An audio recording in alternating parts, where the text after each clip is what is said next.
How to turn on low latency mode in the NVIDIA Control Panel. Here's how. First, open the NVIDIA Control Panel.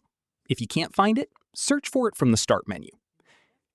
In the left panel, expand 3D Settings. Then, click Manage 3D Settings. Make sure you're on the Global Settings tab. Now, scroll down and look for Low Latency Mode. Click the current setting next to it, which is usually set to Off.